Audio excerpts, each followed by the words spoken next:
Oi, oi, oi, gente amada, gente boa, de Deus. Aliás, quem não é gente amada de Deus? Quem não é? Tem um pessoal aí dizendo que a graça de Deus não é para todos. E aí tem aqueles que anunciam essa graça especial, que, portanto, não é universal, não é cósmica, não é plena, não é abundante, não é total, mas é parcializada como elemento que caracteriza, sobretudo, poder. Porque quem é que não quer ser parte de uma salvação exclusivamente para um grupo, seja como seja descrito esse grupo? Ou porque, por uma razão extraordinária, eles foram eleitos por Deus contra todos os demais, sem explicação, por capricho divino, puro e simples. Capricho. Quero porque quero. Alguém que você não suportaria que fosse seu pai. Se esse Deus da eleição fatalista fosse seu pai, você ia fugir de casa. Você ia preferir morar na Cracolândia. Você ia preferir conviver com o inferno do que com esse Deus que diz: eu amo alguns filhos e não gosto de outros. Ou gerei filhos, mas não considero todos meus filhos. Ou ainda, eu só considero os meus filhos aqueles que me tratarem muito, muito, muito bem. Aí eu pergunto, com exceção de umas pouquíssimas pessoas humanas, pai, mãe, pouquíssimos, quem é que é tratado muito, muito bem pelos seus filhos? Cada vez menos. E parece que cada vez mais o Deus dessas pessoas que tratam a uns filhos muito bem, a outros muito mal, ou tratam a todos muito mal, esse Deus vai ficando a cara desses pais, dessas mães. É um Deus horroroso. Quando não é o Deus do fatalismo, e a religião gosta do fatalismo porque dá o poder da fatalização a ela. Ela que fataliza os eleitos, ela que diz: você é o eleito. E você é o eleito porque você foi batizado em nome do Pai, do Filho e do Espírito Santo por um pastor ordenado, por um sacerdote ordenado, num templo, com solenidade. Então, solenemente o seu nome foi escrito no livro da vida. Isso é poder, isso é maior poder do que poder político, do que qualquer outra natureza de poder. Um poder que você exerce em nome de Deus, de garantir o cara no céu, ou dar a ele a garantia de que ninguém o tirará do inferno e ele está danado, como a palavra danado significa. É um poder extraordinário. É um poder que Jesus não disse que nem o diabo tinha. Mas os sacerdotes, os pastores, os líderes religiosos o possuem. Aí, para tornar esse negócio ainda mais poderoso, mais fechado, mais definido, eles ainda criaram um plano de redenção. Tem que ter um plano de redenção contra Jesus, porque Jesus disse que Deus é puro improviso do ponto de vista humano. Deus salva quem Ele quer, quando Ele quer, como Ele quer, a quem Ele quer, a todos que Ele quer, ou a todos, mesmo que ninguém aceite que Ele salva quem queira salvar. Mas Ele é livre, aliás, Ele é o único livre. Seu pastor é escravo do pecado dele, a religião é escrava da arrogância dela, a doutrina é escrava da presunção dela. Só tem escravos falando de salvação. E o único que diz que o espírito dele, que é o espírito do novo nascimento, que é o espírito da vida, que Nicodemos, lá em João 13, não tinha domínio sobre ele, que não cabia dentro de uma definição teológica, que não cabia nas lógicas conclusivas dos teólogos judeus dos dias de Jesus, nem tampouco de Nicodemos, que era um cara gente boa, a quem Jesus ironicamente disse: tu és mestre em Israel e não compreendes estas coisas? O Espírito sopra onde quer. Ouves a sua voz. Tem muita gente, todavia, que está aí dentro da religião, das igrejas, lê a Bíblia o dia inteiro e nunca ouviu a sua voz. Ouve a voz de profetas, os gritos desesperados, neurastênicos, histéricos ou condicionantes dos pregadores da manipulação, mas nunca ouviram a sua voz. Nunca ouviram a sua voz. O Espírito sopra onde quer. Ouves a sua voz. Mas mesmo quando tu ouves a sua voz, Jesus disse: tu não sabes de onde ele vem nem para onde ele vai. Aí alguém vai e se mete no meio dessa história. A salvação é de Deus. Qualquer idiota sabe disso.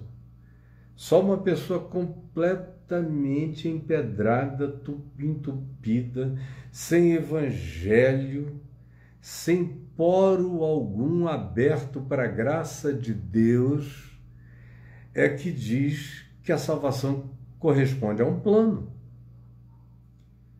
Já houve quem reduzisse a salvação a um plano de 4 passos, quando na realidade a salvação não tem passo nenhum, porque a salvação, segundo Jesus, segundo o apóstolo Paulo, segundo o apóstolo Pedro, segundo o Novo Testamento, por exemplo, não é um passo do homem para Deus, pelo amor de Deus. Eu, quando era criança e não criei nada, eu já tinha aprendido isso. Que a salvação não era um passo humano para Deus. Era o passo de Deus para o homem. E até quando o pai do filho pródigo deixou o filho ir livre, deixou o filho voltar livre, quando quis voltar. Mas quando o pai viu o filho, isso não é uma analogia perfeita para Deus, é claro, porque Deus nunca deixou de ver filho nenhum dele, nem no prostíbulo, nem na pocilga, nem no bordel, nem na casa de swing, nem na igreja, nem em qualquer outro lugar, seja pervertido ou seja nobre.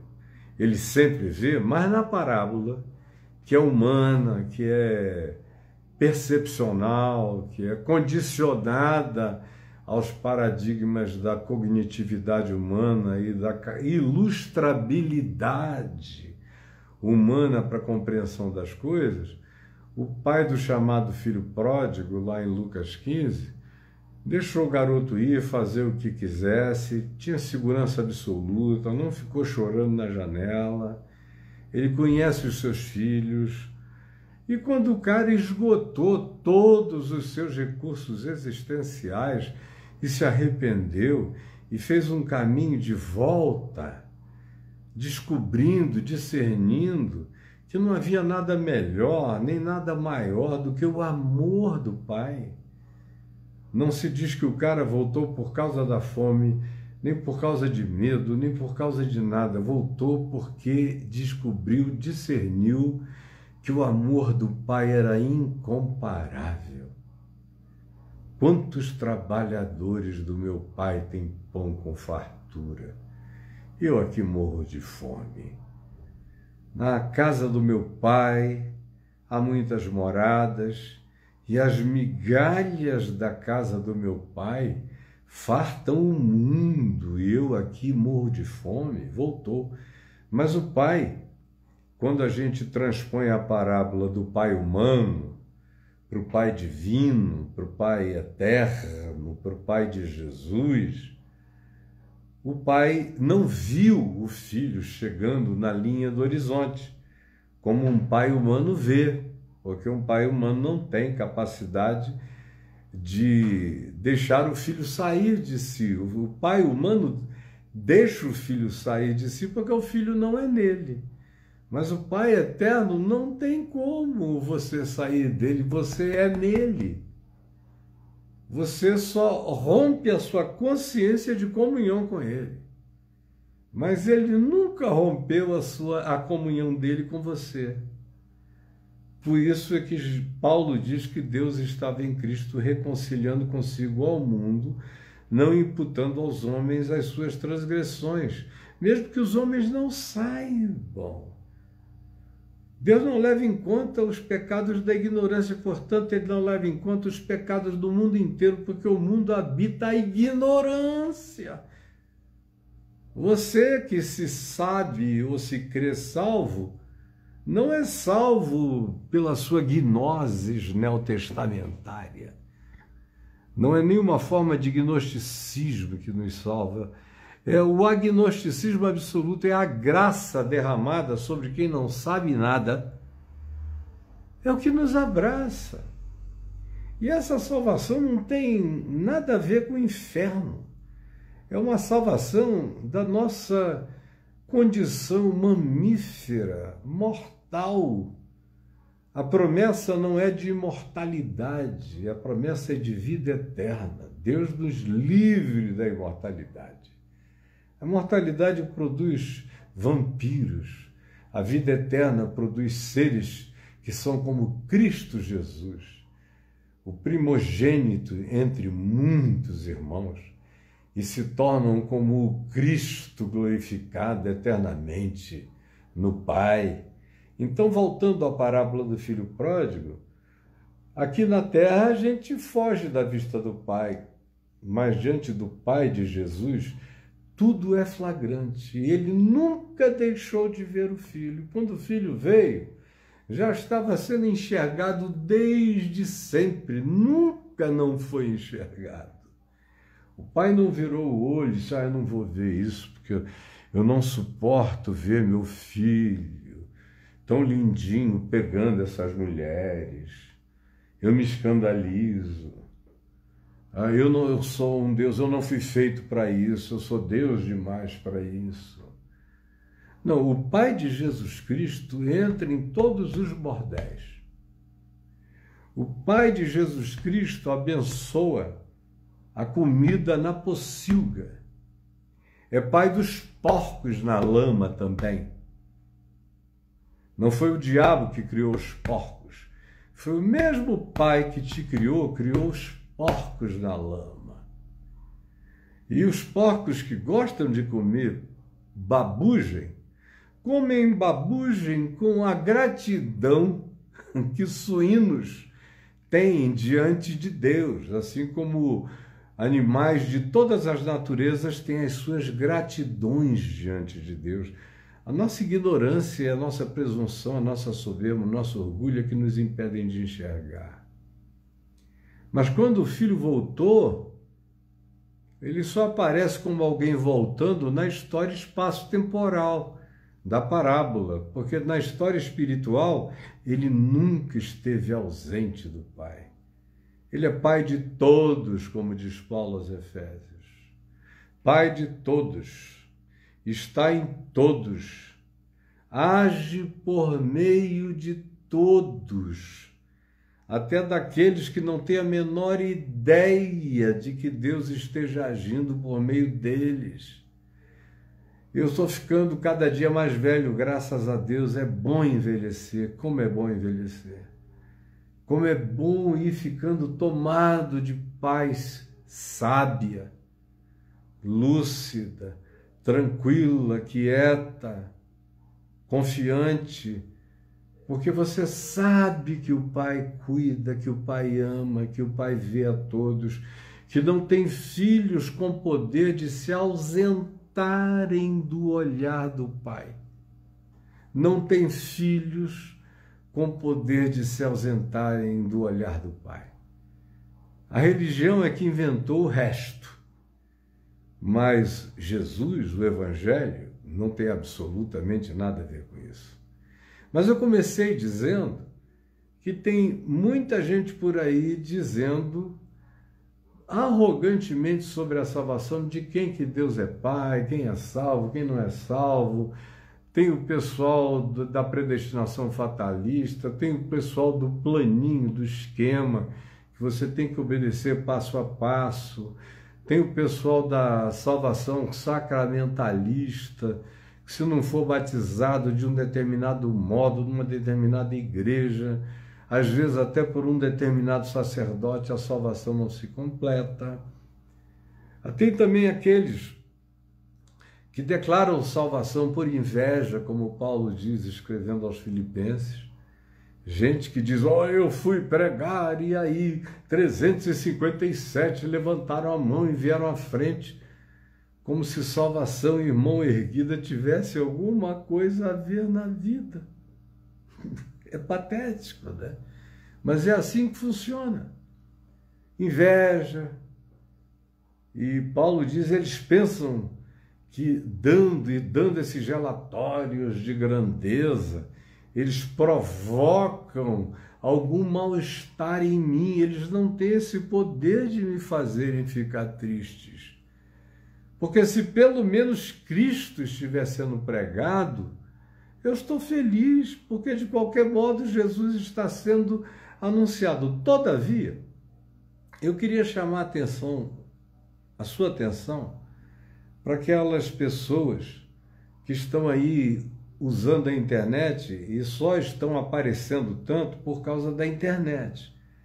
Porque a internet faculta poder ao idiota. Quanto mais doido, idiota, quanto mais o indivíduo tiver vontade de provocar, de chocar, ou de fazer de conta que ele está tirando do baú algum tesouro que ninguém nunca teve, jamais terá, ou te ensinando a viver.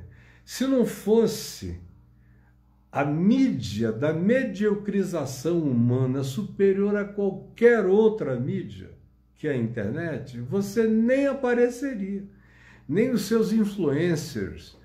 Eu diria que 99% das pessoas que se tornaram famosas na internet, antes da internet, não apareceriam em lugar nenhum, porque falam mal, o português é todo errado, porque não tem um carisma que não seja só uma palhaçada, que não tem o poder, em se tratando do Evangelho, de pegar com aquela graça ungida que faz arder, que faz queimar, que faz revolver, que faz gemer o coração diante da palavra, como disseram aqueles caminhantes discípulos que ouviram a palavra de Jesus entre Jerusalém e Emaús no domingo da ressurreição.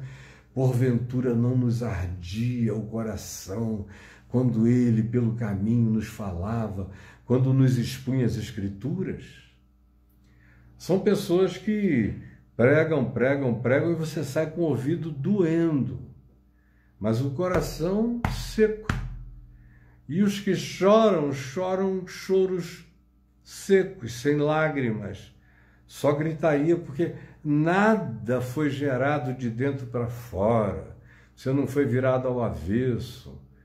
Então, está lotado e cada vez estará mais de palavras ditas em nome de Deus, de revelações, e que não salvam ninguém no sentido da salvação genuína do Evangelho, que é um desenvolvimento em Cristo. Ser salvo em Cristo é ser desenvolvido em Cristo. Salvação que não te melhore não te salvou de nada. A salvação tem que me melhorar. A salvação tem que me evoluir.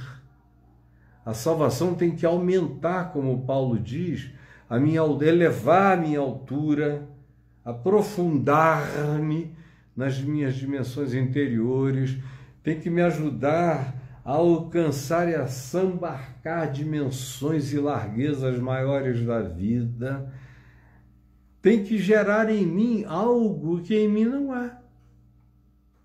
Tem que transcender o homo psíquicos, tem que transcender o homem animal, tem que transcender o mamífero, tem que transcender só o homo intellectus, tem que transcender a essas coisas, tem que fazer virar do avesso, tem que produzir metamorfose, tem que fazer os dias da lagarta ficarem para trás e tem que criar uma borboleta eterna no ser.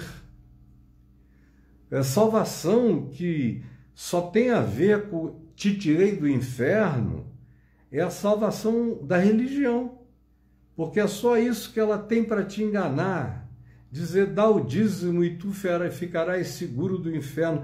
Paga a tua indulgência e ficarás livre. A salvação do Evangelho é abre o teu coração. Foi como quando Davi disse no Salmo 116, que darei ao Senhor por todos os seus benefícios para comigo? E a resposta que ele mesmo deu à sua questão retórica foi, tomarei o cálice da salvação, beberei o cálice da salvação. Que darei? Eu não tenho nada para dar, eu só tenho para receber, para beber, para colher, até que, mesmo na presença de todas as circunstâncias, esse cálice que é gratuito, exista transbordantemente em mim. Salvação é se tornar dia a dia mais parecido com Jesus. É só combater o bom combate. É deixar para lá as brigas dos animais, das bestas feras, raivosas, zangadas, das frustrações, das zangas. Salvação é amor. Quanto mais amor, mais salvação. Quanto menos amor, menos salvação. De modo que você conhece os filhos de Deus, Jesus disse. Leia lá em João 17. Veja se eu estou inventando uma vírgula de qualquer palavra que eu esteja dizendo aqui. Veja lá como Jesus disse que a gente é conhecido como filho dele pelo amor, por nos amarmos uns aos outros. Se a gente se ama e ama o próximo, nós somos filhos dele. Como o apóstolo João disse na primeira epístola, repetida, exaustiva e recorrentemente. Se a gente não ama, a gente pode rebolar, mas a gente não se faz filho dele, não vive como filho dele. Agora, isso também não dá a ninguém o direito de dizer que você é um perdido. Não dá. Ninguém sabe quem é o perdido, graças a Deus. Só Jesus, só o bom pastor sabe. Preste atenção. Ninguém sabe quem é o perdido. Foi por isso que quando Jesus contou a parábola do joio e do trigo, os discípulos perguntaram, né, tu queres, assim figuradamente, que nós arranquemos o joio do meio do trigo? Jesus disse, não, vocês não sabem distinguir uma coisa da outra, não toquem. Porque se você for se meter a separar o joio do trigo, é sinal de que você é joio. e não trigo, porque o verdadeiro trigo não se atreve a separar joio do trigo. Ele tem até certeza de quem é salvo, porque Jesus disse: pelos frutos os conhecereis. Porque a pessoa que foi tomada por essa alegria, essa vida eterna no ser, em primeiro lugar ama, e em segundo lugar deixa brotar todos os frutos do amor, alegria espiritual, não apenas circunstancial, porque o dia foi bom, o dia foi mal, não apenas porque massagearam o seu ego. Isso não é alegria. Isso, um cachorrinho chega aqui, eu começo a fazer um cafuné na cabeça dele e ele baba em mim. Agora, um filho de Deus aprende a viver contente em toda e qualquer situação, tendo, não tendo. A alegria que ele prova não é deste mundo. É uma alegria celestial que invade a vida dele, mesmo contra tudo, contra todos. É como Jesus disse também, esse Filho de Deus que tem vínculo, que tem amor, que tem comunhão, que tem segurança, que aproveita o Pai, que não vai para uma terra distante como o filho pródigo, que não vai se exilar na miséria por causa só do seu capricho vaidoso, ao contrário, e que também não é como o filho mais velho, legalista, religioso, que ficou na casa do pai, mas não aproveitou o pai para nada. O filho que foi enternecido pela graça, Jesus ensina, não vai para a terra distante, porque ele vai fazer o quê? Ele sabe que não existe nada distante de Deus. Ele sabe que a vida dele é um flagrante diante de Deus. Ele sabe que na casa do Pai tem tudo que o ser dele precisa, em todas as dimensões. Mas se ele for assim mesmo, ele nunca saiu da vista do Pai. E nunca deixará de ser filho do Pai. E não tem irmão nenhum que tenha o poder de dizer que ele não é. Como aquele irmão mais velho lá de Lucas 15, na parábola do filho pródigo, que ficou do lado de fora, que disse: se ele for teu filho, eu não quero mais ser. Se houver graça para ele, então eu não quero graça para mim. Se tu o consideras teu filho, colocas um anel no dedo dele e o restauras, contratas uma banda, fazes uma festa, trazes a melhor música para ele se alegrar, mandas matar um novilho cevado.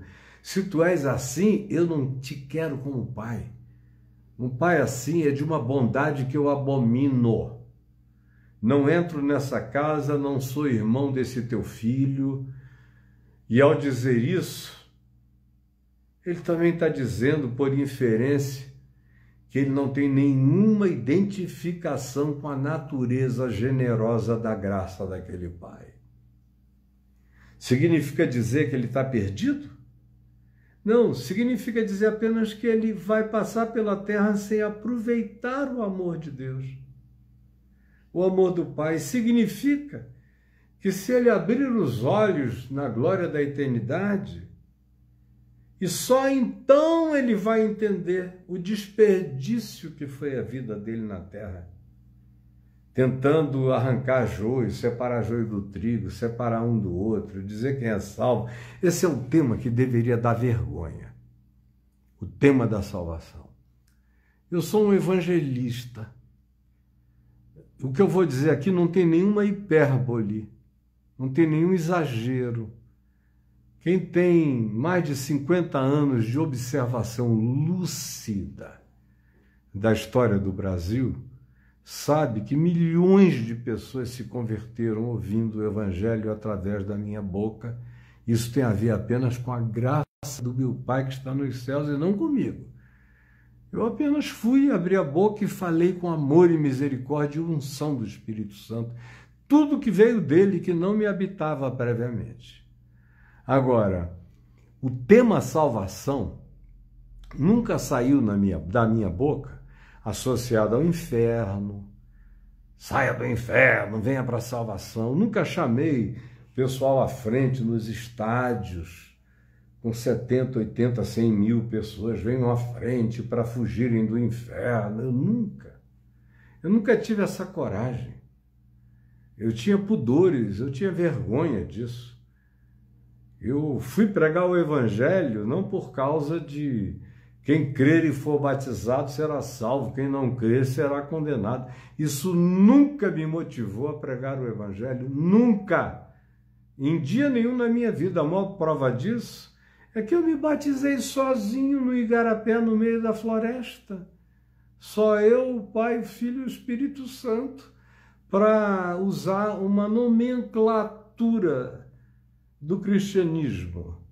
Mas eu me batizei na presença do Pai que está nos céus, me batizei na presença do Filho, me batizei na presença do Espírito Santo que me habita e sempre esteve comigo e sempre comigo estará. E não precisei da validação de ninguém, estava feito e ninguém desfará. E a pregação da salvação na minha boca nunca teve ênfase soteriológica, que é o nome da doutrina da salvação, vinculada à perdição do inferno. Você tem aí, eu não estou dizendo nada aqui, eu não estou inventando, eu não nasci ontem, não sou um garoto, sou um velho. Sou mais velho do que Paulo, quando Paulo dizia, quem vos escreve é Paulo, o velho. Eu sou mais velho do que ele morreu antes de mim, eu já passei dele na idade. E já tenho mais tempo de ministério do que ele teve de ministério. Então presta aqui atenção no que esse velho está te dizendo. Tudo está escrito. E eu não escrevi só 13 cartas. Eu escrevi 180 livros, pelo menos. Milhares de mensagens. Não tem ninguém que possa dizer que eu inventei alguma coisa. Está gravado. Os velhos têm as gravações em áudio ou em vídeo. E você, dessa geração, tem milhares de mensagens minhas em texto e em vídeo à sua disposição, validando o que eu estou dizendo. Procure. Bote o ChatGPT para achar uma mensagem minha onde eu esteja colocando alguém no inferno. Nem as pessoas mais abjetas que eu conheço. Vocês nunca me viram nem mesmo dizer, quando você chegar no inferno e encontrar a Hitler. Humanamente falando, era um cara assim ideal para estar no inferno, mas eu tenho pudores. Tenho pudores em relação a mencionar o nome de quem quer que seja. Se ele é joio, Deus tem os seus designados supranaturais, sobre-humanos e de uma outra natureza, e com uma missão dada por ele para separar o joio do trigo, mas nenhum ser humano, nenhum de nós, muito menos eu ou você. Salvação na minha boca só tem a ver com desenvolvei a vossa salvação com temor e tremor, porque é Deus quem efetua em vós tanto o querer quanto o realizar, como disse Paulo aos Filipenses.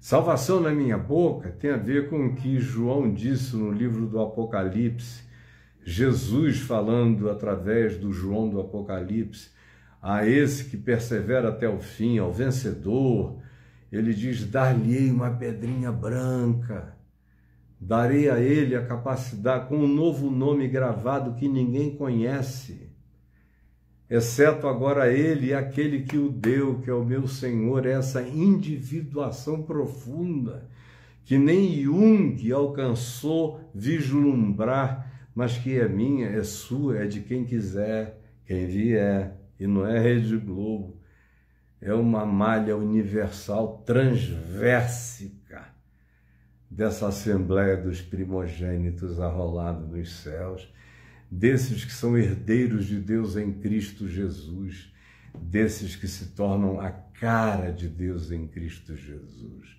Isso é salvação. Agora, eu tenho dito muitas vezes que eu creio que o inferno existe, porque tem que haver a possibilidade desse livre-arbítrio. Agora, chega uma hora em que até o inferno acaba, gente. até o inferno acaba no lago de fogo. Toda maldade acabará um dia. Toda maldade acabará um dia, inclusive a do inferno, porque você imagina uma salvação de Deus onde houvesse, numa dimensão paralela, um inferno monstruoso, dantesco, horroroso. Aliás, o inferno de Dante seria até uma brincadeira perto desse inferno religioso elaborado pelos tarados de uma salvação infernosa. Não entre nessa. Não diga quem é, não diga quem não é, não diga que você não sabe mais quem é. Cale a boca sobre salvação, é a tua maior sabedoria ficar quieto. Só convide as pessoas para o abraço. Só saia de casa como o pai do filho pródigo e vá na direção dos seus irmãos que estão vindo doentes, machucados, feridos, abandonados pelo caminho. Vá e os restaure, os abrace, os acolha.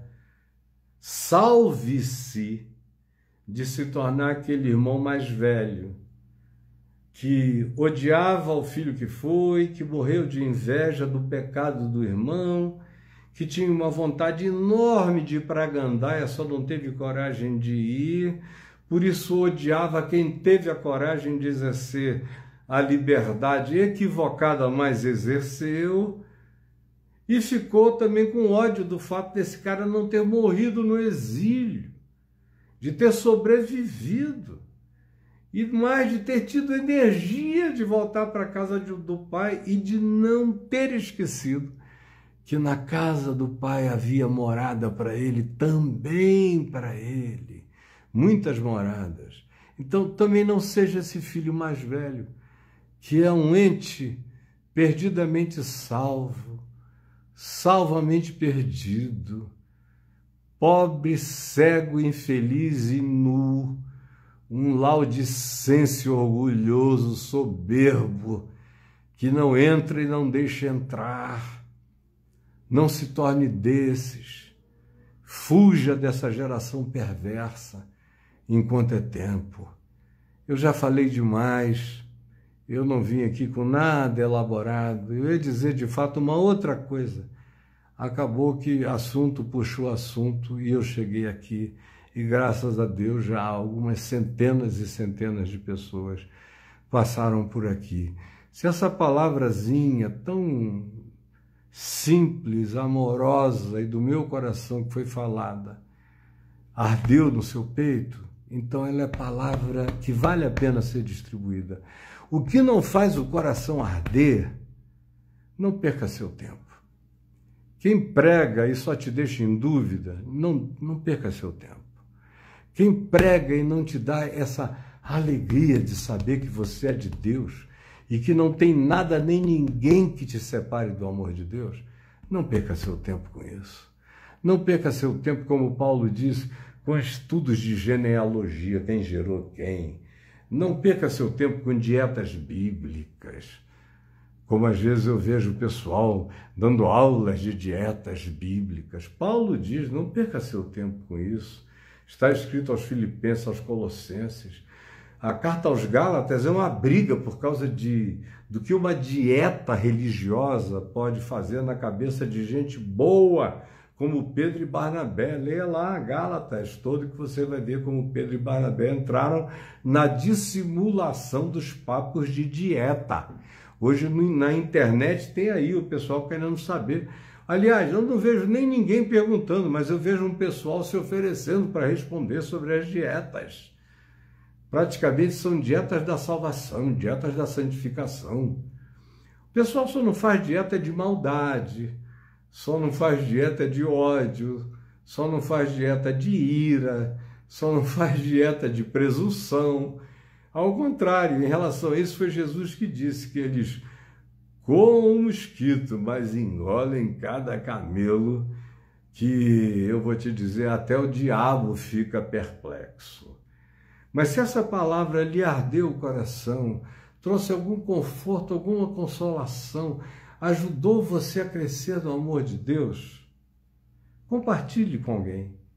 Compartilhe com outras pessoas.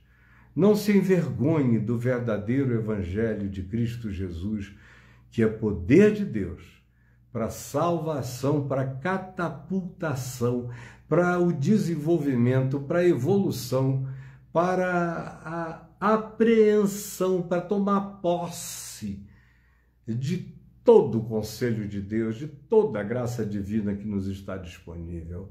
Faça isso, compartilhe com alguém, e se você quiser, ouça outra vez, não será demais ouvir e ouvir e ouvir. Durma me ouvindo hoje, deixe essa palavra tocando, deixe ela entrar no seu inconsciente, deixe ela fazer a cama no mais profundo do seu inconsciente, porque só assim você pode mudar de dentro para fora. O resto é só esforço de fora para dentro, que não transforma ninguém, mas cria uma legião de arrogantes, soberbos, presunçosos e seres mais parecidos com o diabo do que com qualquer coisa. Um beijo. Até amanhã. Amanhã tem Papo de Graça às 3 horas da tarde. Você vai me assistir tanto aqui quanto também no YouTube, aonde é a minha plataforma para esses programas grandes, tá bom? Grande beijo, fiquem com Jesus. Bye, bye.